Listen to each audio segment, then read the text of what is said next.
Ruby Obi stood at the entrance of the Grand Cathedral, her vision blurring as the weight of what was happening pressed down on her chest.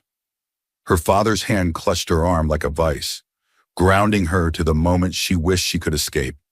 The scent of fresh roses lingered in the air, sweet and suffocating, mixing with the soft whispers of high society gathered to witness what they believed was a fairy tale union. To them, it was the wedding of the year. To Ruby, it was her funeral. Her fingers tightened around the bouquet of white lilies, knuckles pale beneath the golden bangles that jingled with every trembling movement. The choir's song floated above her head. The decorations sparkled around her. None of it touched her. Her senses had shrunk down to one thing, the roaring anger in her chest. Her father, Chief Obadeka Obi, walked beside her with a face carved from stone. No guilt, no hesitation, just duty. Ruby's heart twisted at the betrayal. He had traded her off like a business deal, giving her hand to a man she barely knew. Her mother, Lady Nkechi Obi, sat in the front row, a painted smile frozen on her face, as though Ruby hadn't screamed at them just that morning, vowing never to forgive them. Even Sheik, her brother, her only real ally, once had told her she needed to think of the family. Think of the family, when they'd handed her over to a man known for making his enemies vanish without a trace. At the altar, Jackson Okafor stood tall and composed in a black designer suit. His expression was unreadable, his eyes dark and empty.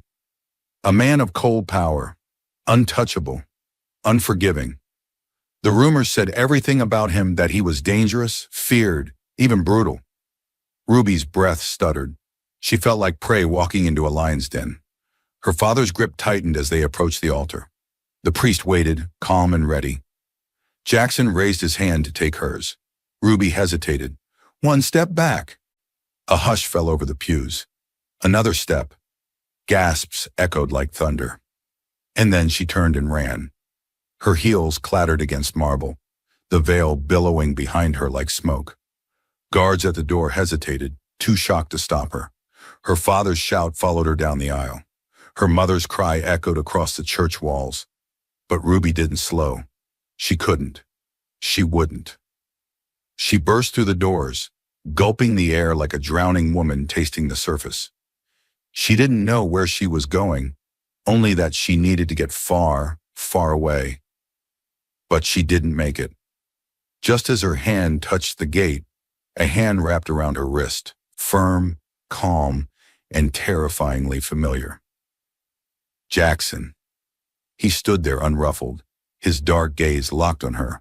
You can run, wife, he said, his voice like silk over steel, but you can't escape me. Ruby ran anyway. She fled until her lungs burned and her gown dragged like a weight behind her. The whispers, the disgrace, the shattered illusion of her family, none of it mattered. She had to disappear. There was only one place left in the world that still felt like safety. Her grandmother's old bungalow, nestled on the outskirts of Lagos. A place no one had lived in since Mama Abel died a year ago. When she reached it, she locked the door behind her and slumped to the ground, the wedding dress pooling around her like a shroud. The air smelled of dust and aged wood, but it welcomed her. And for the first time in days, she cried. Not just for herself, but for the life she had never chosen. Eventually, sleep claimed her, deep and heavy. She woke to the scent of coffee. Ruby stirred groggily, her body stiff from sleeping on the floor.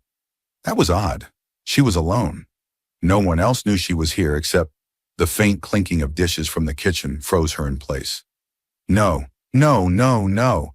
She tiptoed forward, heart pounding, every inch of her alert. She reached the corner of the hallway, slowly peering around. There he was, Jackson Okafor, in her grandmother's kitchen.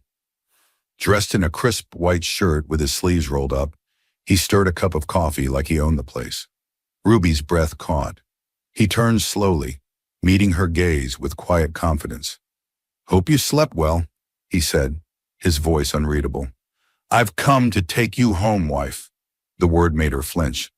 I ran away, she shot back. I'm not your wife. He sighed, rubbing his temple as if she were a stubborn child. You are my wife, Ruby.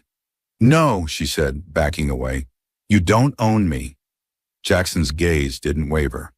Then why are your owners waiting outside? Her blood ran cold. She turned to the window. Her father's black SUV sat in the driveway. Her mother stood beside it, arms folded, and next to her, Cheek. Betrayal never hurt so much as when it came from the people you loved. The door burst open. Cheek stormed in, his face twisted with rage. You think you can humiliate us? He snarled, grabbing her wrist. Let me go. Ruby fought him, pushing against his chest. You betrayed me. He didn't listen, and then the slap came, hard, stinging, and loud. Her head snapped to the side. She froze in shock, her heart shattering. He had never hit her before. She was thrown into the SUV, the door slamming shut behind her. Jackson slid in beside her, calm, unreadable. You can run, Ruby. You can fight. But in the end, he leaned closer, voice like a vow. You belong to me. The ride back to Jackson Okafor's mansion was suffocating. Ruby pressed herself against the car door, arms wrapped around her trembling body. Her soft sobs filled the silence, but no one acknowledged them. Not her father, not her mother, not even her brother who sat just inches away, the same hand that had struck her still resting casually in his lap. Her family, her own flesh and blood, had sold her like a business asset. A transaction signed and sealed. Her feelings had never factored into their plans. When the car rolled to a stop in front of Jackson's estate, Ruby looked up, and for a moment, her breath caught. The mansion loomed like a fortress, sleek and intimidating, a show of wealth and influence that could silence an entire city. But to her, it was a prison. The gates didn't keep the world out. They kept her trapped inside. Her family stepped out first, cold, distant. Her father turned to her one last time. You're married now, Ruby. That's final. And then they were gone. Gone, just like that. Ruby stood frozen on the driveway, overwhelmed by the crushing weight of her reality. She had screamed, she had run, she had fought. But in the end, none of it had mattered. They had chosen for her, and now she was here, alone with the man she feared most. Inside, the mansion was silent. A maid led her to a bedroom that looked like something out of a luxury magazine. Pristine white sheets, gold-trimmed furniture, chandeliers sparkling above her head. But Ruby barely noticed any of it. She collapsed onto the bed in her wedding dress, still wrinkled and stained with tears. She didn't move. She didn't change. She just cried. And when there were no tears left, exhaustion took her. The door opened quietly.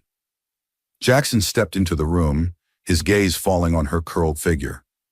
Even in sleep, she looked wounded and broken. Her cheeks still bore the angry red mark from her brother's slap. His jaw clenched at the sight. He hadn't liked that, not one bit. No one was allowed to lay a hand on her. She was his, and the price for touching what belonged to him would be steep. He moved quietly to the bedside table, retrieved a small jar of ointment, and sat beside her. With careful fingers, he applied it to the bruise on her face. She stirred slightly but didn't wake. His touch was gentle, almost reverent. Jackson Okafor, the man who built an empire through ruthlessness, was now brushing balm on his wife's skin like she was made of glass. She didn't deserve this pain. She didn't know the whole story. She didn't know why he'd agreed to this marriage in the first place. She thought she was a pawn, but she was wrong. He had seen her before, long before this deal. At her father's estate, she had laughed with the kitchen staff, scolded a driver gently when he scratched her car. She had been light, warmth, and honesty in a world full of manipulation. And when Chief Obadeka came to him, begging for protection against powerful enemies, Jackson had made only one request: marry her to me. It wasn't just about protection. Ruby didn't need to hide. She needed a shield. And there was no shield stronger than his name. With Jackson Okafor beside her, no one would dare lay a hand on her. No one, except apparently her own brother. As he brushed one final stroke across her cheek, he whispered low, almost to himself, You're safe now. Morning came. Ruby blinked awake, her body still aching, but something felt different. Her cheek didn't burn as much. Her limbs were less stiff. But the emotional weight, that hadn't gone anywhere. She sat up slowly, the sunlight pouring through the tall windows. And then it hit her, the same overwhelming truth. She was still here, still in his house, still caged. Her stomach growled, but she ignored it. She didn't want food, she wanted freedom. And if she was going to get it, she needed a plan. Fast. She slipped out of bed and opened the door. The hallway was grand, quiet, and cold. She wandered through, searching. And then she found him, in the mansion's private gym. He was lifting weights, sweat clinging to his sculpted arms, his movements smooth and focused. He wore black joggers and a sleeveless shirt, entirely at ease, like he wasn't holding her hostage in his estate. He noticed her standing there and smirked. "You can't just stand and stare, wife," he said, voice rich with amusement. "If you want something, say it." Her temper snapped. "For the last time, I'm not your wife." Jackson didn't flinch. He walked to a shelf and pulled out a folded document. Ruby's brow furrowed. "What's that?" she demanded. "The marriage certificate." Her stomach dropped. She snatched it from his hands, scanning the page with trembling fingers. It was real. Every stamp, every signature, her name, her signature. "This is fake," she shouted. "I never signed this." "You did," Jackson replied calmly. "I would never." Her voice cracked with rage. "How did you do this?" He shrugged. "Do you really think I'd go through all this trouble without making sure it was legal?" She wanted to scream, tear the paper to shreds. But deep down, she knew Jackson Okafor didn't bluff. If this paper existed, then he had made sure it was real. She had to escape. So she switched tactics. "I want to go home," she said, voice steady. Jackson's brow arched. "You are home." "I mean my real home. I need to pick up my clothes." He studied her for a beat, then nodded. "Fine. Go get dressed. Meet me in the car in 5. Minutes later, she sat stiffly in the passenger seat of his sleek black car, arms crossed, refusing to look at him. Jackson drove like a man in control, relaxed, confident, unreadable. She was fuming. When they pulled up in front of her family's estate, Ruby didn't wait.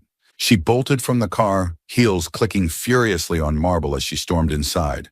"Mia!" But when she stepped into the dining area, her breath caught in her throat. Her parents, her brother, all seated around the breakfast table, eating like nothing had happened, as if they hadn't handed her over like a trophy. They didn't even look at her. She clenched her jaw and marched straight to her room, slamming the door shut. She pulled out a suitcase and began packing. Her favorite shoes, her dresses, the pieces that belonged to her, not the ones her mother had picked, not the ones her father had bought. She left every gift behind. She wanted nothing from them. And when she turned to leave, there he was. Jackson stood at the doorway, leaning casually against the frame. "You already have clothes at the villa," he said. She glared. "I don't want anything from you." Before he could answer, her mother's voice called out sweetly from the hallway. "Jackson, dear, come have breakfast with us." Ruby's fury exploded. She stormed into the dining room, eyes blazing. "I don't want your food," she hissed. "I don't want your fake concern. And I never want to see you again." Her mother's face fell, but Ruby didn't care. Her brother scoffed. "You're being dramatic." But before he could say more, Jackson's hand twitched. Just a glance, and her brother went silent. Ruby blinked in surprise. Jackson turned to her, his tone calm. "Let's go." She grabbed her suitcase and walked out, not looking back. This time, she wasn't just walking away from a house. She was walking away from them all. The car ride back to the villa was soaked in silence. Ruby stared out the window, arms folded tightly across her chest, her mind racing. She didn't care about the man driving beside her, didn't care about the luxury seat beneath her, or the expensive air freshener scent in the car. All she cared about was getting out. She had booked the flight the night before. She had a plan. She was leaving. Not for a week. Not for a breath of air. For good. The streets of Lagos buzzed outside, people going about their lives like the world wasn't crumbling around her. As they approached a busy supermarket, she sat up a little straighter, placing a hand on her stomach. "Jackson, stop the car," she said softly. His brow furrowed, glancing at her with that careful, calculating look. "Why?" "I need the restroom," she answered, shifting uncomfortably. He hesitated, clearly suspicious, but after a moment, he pulled into the lot and parked. The second the car stopped, she grabbed her small carry-on, making it look like she was only taking her phone and wallet. She got out without another word, walking quickly into the store. She didn't head for the restroom. She didn't stop to think. She ran. Ruby navigated through the crowd, heart pounding, each step taking her closer to freedom. She knew the guards were watching from afar, but she'd timed everything, including the flight. 20 minutes later, she was at the airport, ticket in hand, ready to vanish. She didn't even breathe until the plane lifted off. Only then did she allow herself a whisper of relief. She was gone. Back at the supermarket, Jackson waited. 5 minutes turned into 15, then 30. His grip tightened on the steering wheel. Something was wrong. The buzz of his phone broke the silence. One of his airport men. The voice on the other end was crisp, efficient. "Sir, your wife is on a flight to Johannesburg." For a moment, Jackson said nothing. Then he chuckled low and slow. "Smart girl," he murmured to himself, placing the phone on the passenger seat. But not smart enough. He didn't chase her. He didn't storm the airport. He simply turned the key, started the engine, and drove back to the mansion. By the time he arrived, his private jet was fueled and waiting. Jackson showered, changed into a tailored black suit, and poured himself a drink. Then, calm and composed, he stepped onto the plane. If Ruby thought she'd escaped him, she was in for a surprise. Johannesburg was colder than Lagos, but Ruby didn't care. She pulled her jacket tighter around her body as she stepped into the bustling terminal. She had made it. She had escaped the nightmare, the marriage, the lies, the man. She checked into a 5-star hotel near the city center.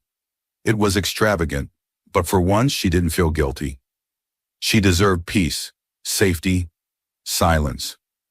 When she handed her card to the front desk, the receptionist's face lit up. "Congratulations, ma'am," she said brightly. "You've been randomly selected for a complimentary upgrade to one of our premium suites." Ruby blinked. "What?" The woman beamed. "Enjoy your stay." Too exhausted to argue, Ruby accepted the key and took the elevator up to the suite. Floor-to-ceiling windows, a king-size bed, a private jacuzzi. It felt like a dream. She didn't question the upgrade. She should have. Later that evening, she dressed in a simple silk slip dress and made her way down to the lounge for dinner. The restaurant glowed with golden light, soft jazz filling the air.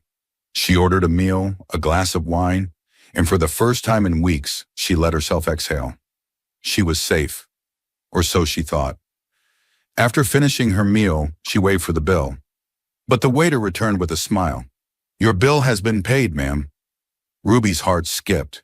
"By who?" The waiter nodded discreetly toward a shadowed corner of the lounge. Ruby turned her head and froze. There he was. Jackson Okafor, dressed in black, sipping a glass of whiskey like he owned the world. His eyes met hers, and he raised his glass in a silent toast. "Surprised to see me, wife?" She shot to her feet, her chair scraping loudly against the floor. Her heart raced, fury bubbling up inside her. "How did you find me?" she snapped. "How?" Jackson stood slowly, sliding his hands into his pockets. "You're mine to protect," he said quietly, "and I protect what's mine." "You don't own me," she hissed. "I'll scream."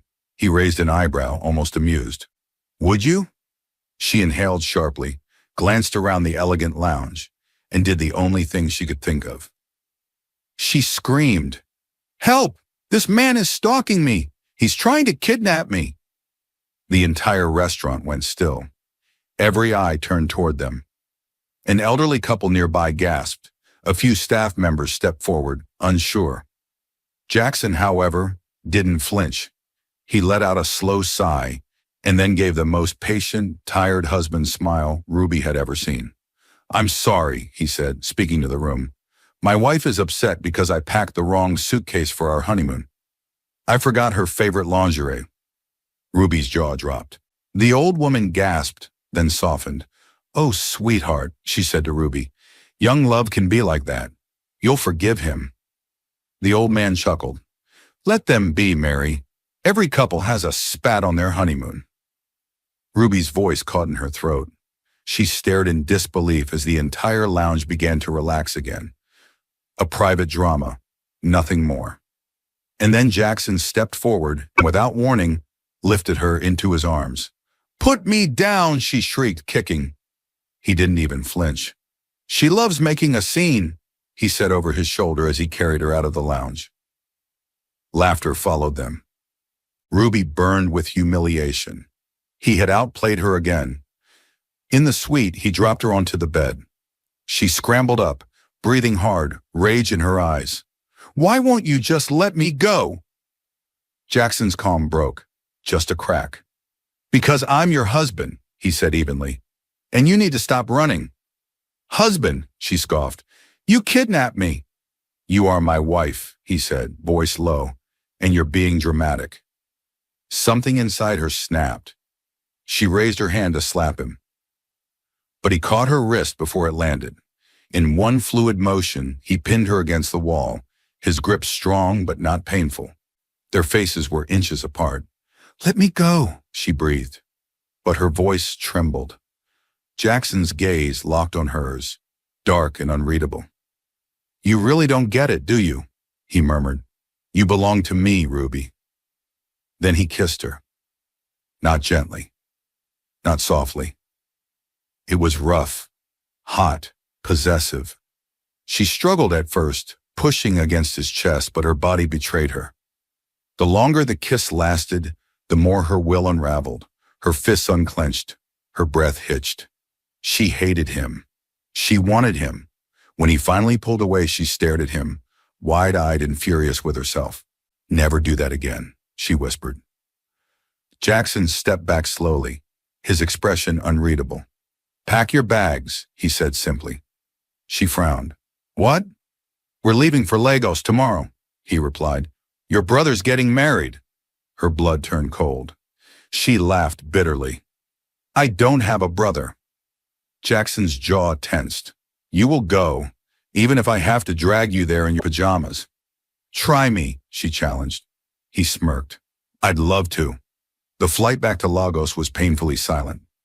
Ruby sat rigidly beside Jackson, eyes locked on the clouds outside the window.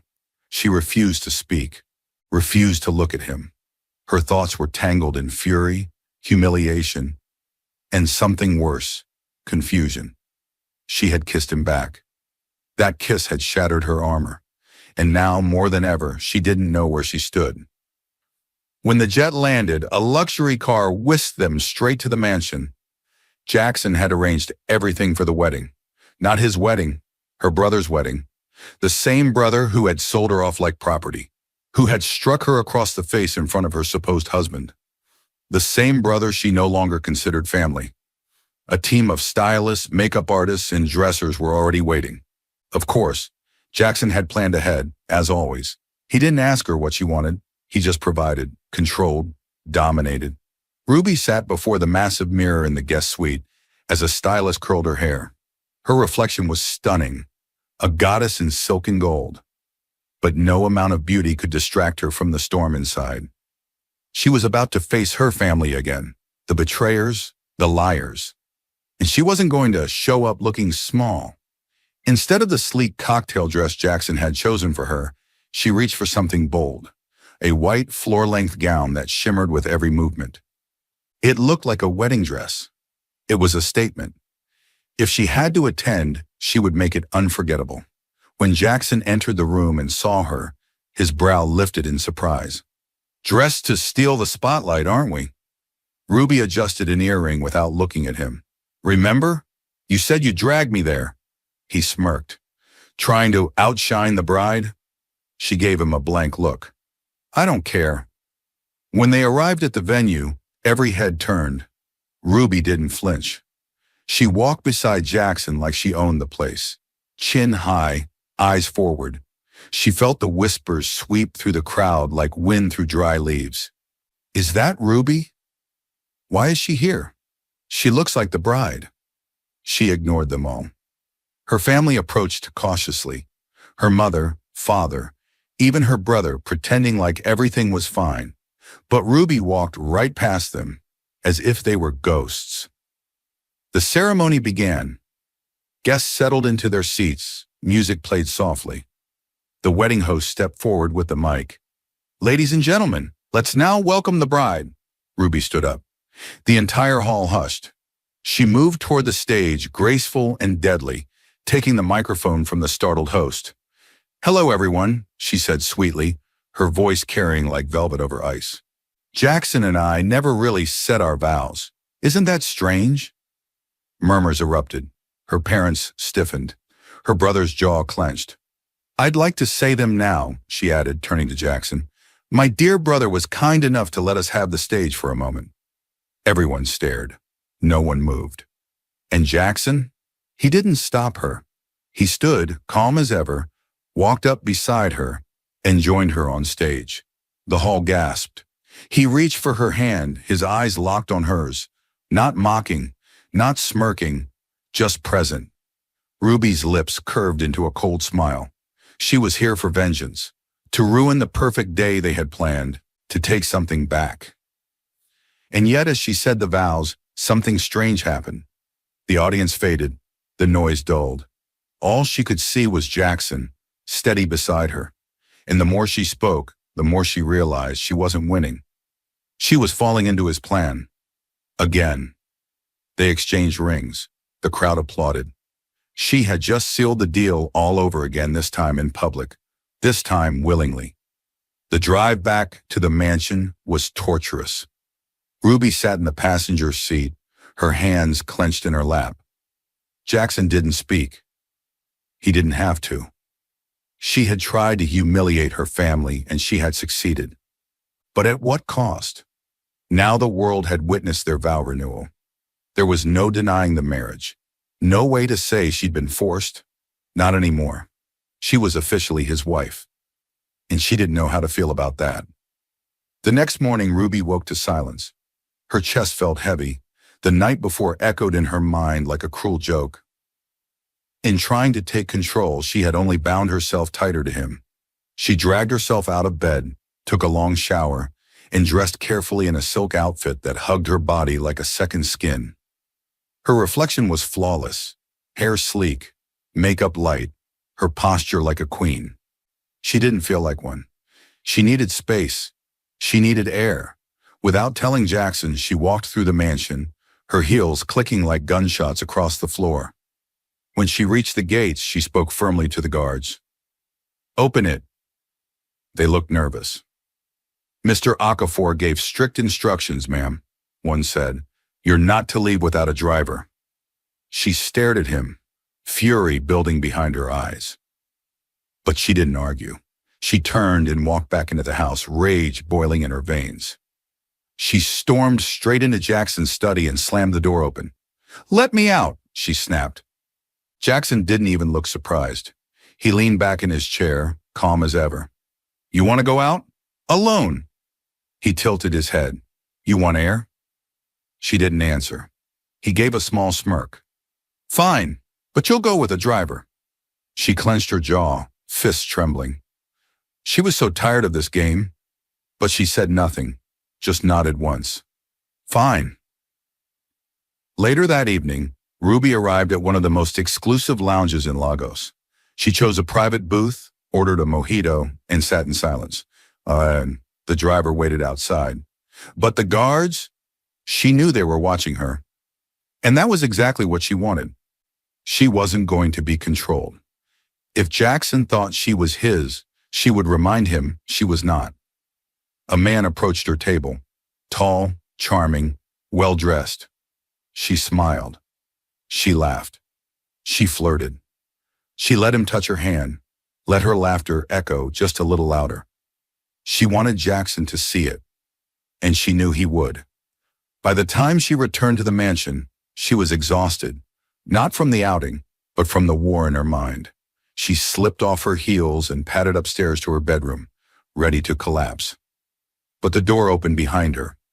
Jackson walked in, and he was not amused.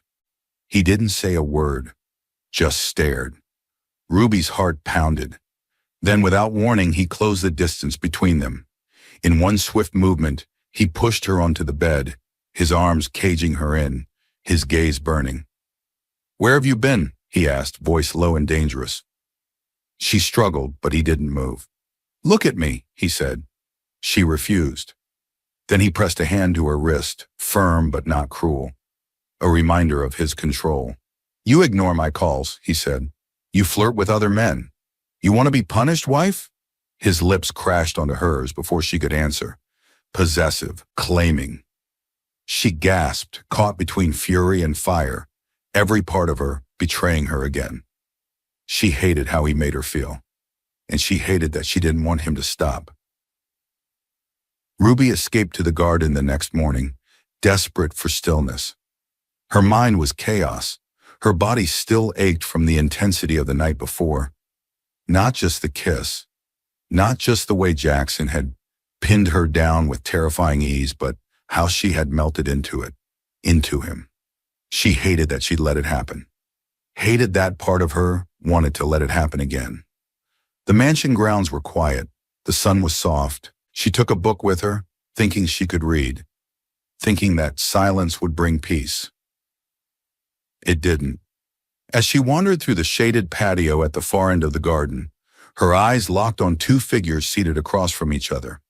Jackson, and a woman. Not just any woman, regal, elegant, dressed in a dark emerald gown that shimmered like wealth and warning. She had the same sharp cheekbones, the same intense gaze. His mother. Ruby froze behind a hedge, heart racing, suddenly unsure whether to retreat or reveal herself. But then she heard Mabel Okafor speak. "So now that she's your wife, has she learned to love you yet?" Ruby's blood turned to ice. Jackson let out a long breath. He looked tired. More tired than she'd ever seen him. "I'm trying," he said, voice low. "But she hates me. I've done everything, but she hates me." Ruby's throat tightened. This wasn't the cold, calculating man she knew. This man sounded defeated. "Maybe I should let her go." "Let her go." Her chest squeezed. Mabel studied her son quietly. "Do you love her?" Jackson didn't hesitate. "Yes." The answer dropped like a stone in Ruby's stomach. "I loved her the first day I saw her," Jackson continued. "She was at her father's mansion. She didn't even see me. She was kind to the staff, laughed with the drivers, wasn't putting on a show. She was just real." He chuckled softly, bitter, not joyful. "When her father came to me, begging for protection, I could have sent her away, hidden her, but I didn't want to protect her from afar. I wanted her. I wanted her to be mine." Ruby covered her mouth with her hand, her eyes stinging. "I thought if I married her, I could make her love me," Jackson said. "But I was wrong." Mabel leaned back. "You gave up so much for her." "Not, I know. You stopped supplying crude oil to 5 states, she reminded him gently. "You let your rivals take the market. You sacrificed a fortune just to keep her family safe." Ruby's knees gave out. She clung to a nearby tree for balance, the weight of what she was hearing pulling her under. He hadn't destroyed her life. He had saved it. "You let them push you out of your own business," Mabel continued. "People think you've grown weak, all because of her." Jackson didn't deny it. "I don't care about the money," he said, "or the business. I hate the way she looks at me, like I'm a monster." Silence, then Mabel sighed. "You can't force love, son. If you think letting her go is right, then do it." Ruby backed away, her heart shattering into pieces she couldn't hold together. She turned to run, not out of fear this time, but shame. The twig beneath her foot snapped loudly. Jackson's head jerked up. Their eyes met. He froze. So did she. Mabel turned slowly, her expression unreadable. "Well," she murmured, "seems we had an audience." But Ruby didn't stay to explain. She ran. She didn't stop until she was back in her room, slamming the door shut, pressing her back to the wood like it could protect her from the truth. Jackson had sacrificed everything. He had loved her from the start, and she had hated him for it. She sat on the edge of the bed, fingers tangled together, her mind racing. What had she done? A knock came. She didn't move, but she didn't tell him to leave either. The door opened slowly. Jackson stepped inside, slow, cautious, not like the man who had once kissed her like a threat. He leaned against the frame, his voice low. "Are you okay?" She couldn't look at him. "No," she whispered. Jackson exhaled and came closer, stopping a few feet away. He didn't touch her, just waited. "Tell me everything," she said finally. So he did. He told her how her father had begged him for protection, how enemies, real, ruthless enemies, were closing in, how Ruby had been in danger without ever knowing it, and how Jackson had made her his wife not to control her, but to shield her with the only thing that scared his enemies: his name. He told her how he'd lost contracts, forfeited power, watched rivals rise, all because he prioritized her safety. "I never wanted to force you into anything," he said, "but I thought if you were mine, I could make you fall for me." He paused. "I was wrong." Ruby's hands trembled. She had spent months resenting him, blaming him, fearing him, when all he had done was protect her. She wiped at her face and met his eyes. "I should have known," she whispered. "You should have told me." "Would you have listened?" he asked. She paused. The answer stung. No. Silence. But it was different now. No longer heavy with anger, but fragile. Bare. Real. Her voice cracked. "I'm sorry." Jackson didn't move. "I don't know when it happened," Ruby continued, her voice barely a breath. "But I can't stop thinking about you. I was so busy pushing you away. I didn't realize that I—" She stopped, heart racing. Jackson's eyes burned into her. "That you what?" he asked quietly. "I think I'm falling for you," she confessed. The air changed. He stepped forward, slowly as if afraid she might disappear. His hands cradled her face, and his lips met hers again. This time not as a demand, but a revelation. This wasn't domination. This was devotion. She kissed him back, arms around his shoulders, pulling him closer, closer. She didn't care about her family. She didn't care about the world. She cared about him, his mouth, his hands, his quiet, furious love. He whispered against her lips, "Everything I did was because I love you. But you're free now, Ruby. You don't have to stay. You don't have to love me back." Tears spilled down her cheeks. But she didn't answer with words. She kissed him again, harder, deeper, and pulled him toward the bed. He laid her down like she was made of stars. His hands were reverent, his touch worshipful. She had never been with a man, never let anyone in. But she gave herself to him, every breath, every part. And with every kiss, every stroke, every whisper of her name, he made her his. And for the first time, she let him. Ruby woke to warm sunlight spilling through the sheer curtains. Soft golden light danced across the floor of Jackson and Ruby's room. She blinked slowly, her body wrapped in silk sheets, her head resting against a steady heartbeat. Jackson's arm was draped over her waist, his hand curled protectively at her hip.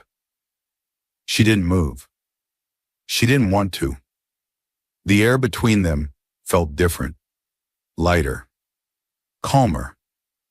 She tilted her head up slightly, her gaze meeting his. He was already awake, watching her quietly like she was a miracle he was afraid to disturb. "You thinking of running again, wife?" he asked, his voice thick with sleep. Ruby smirked softly. Not anymore. His eyes darkened. Not with possession, but something deeper. Something like home.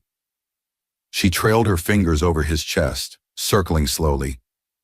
You were right, she whispered. I never wanted to see the truth. He lifted a hand, brushing a strand of hair from her face. And now? Now. She took a deep breath. Now I just want to be yours. A slow smile tugged at his lips. You already are. 1 year later, the Okafor mansion pulsed with music, laughter, and the soft clink of champagne flutes. It was their anniversary. Guests roamed the vast grounds in elegant attire, celebrating a union that had once begun in chaos and now stood as a symbol of something powerful, something unshakable. On the balcony overlooking the gardens, Ruby stood in a flowing ivory gown, her curls pinned elegantly, her eyes scanning the glittering night. Behind her, Jackson wrapped his arms around her waist, pulling her into his chest. Happy anniversary, Mrs. Okafor, he whispered, pressing a kiss to her neck. Ruby smiled, leaning back into him. Never thought I'd be happy about that name, she teased. He turned her around, cupping her face with both hands. His eyes, once unreadable, now burned with a constant warmth. You changed everything, he said. You changed me. She stared into the face of the man she once feared, the man she once fought, the man she now loved more deeply than she thought possible. You never forced me to love you, she whispered. You just never gave up on me. He smirked gently. Because I knew you were mine. She chuckled, her heart full. And I knew you were mine too. He kissed her deeply, slow and sure, while fireworks lit up the Lagos sky behind them. The crowd cheered, champagne spilled, laughter roared. But in that moment, all Ruby could hear was the beat of Jackson's heart, steady and strong beneath her palm. What began as a nightmare had become the most unexpected truth of her life. This wasn't about ownership anymore. This was love. This was home.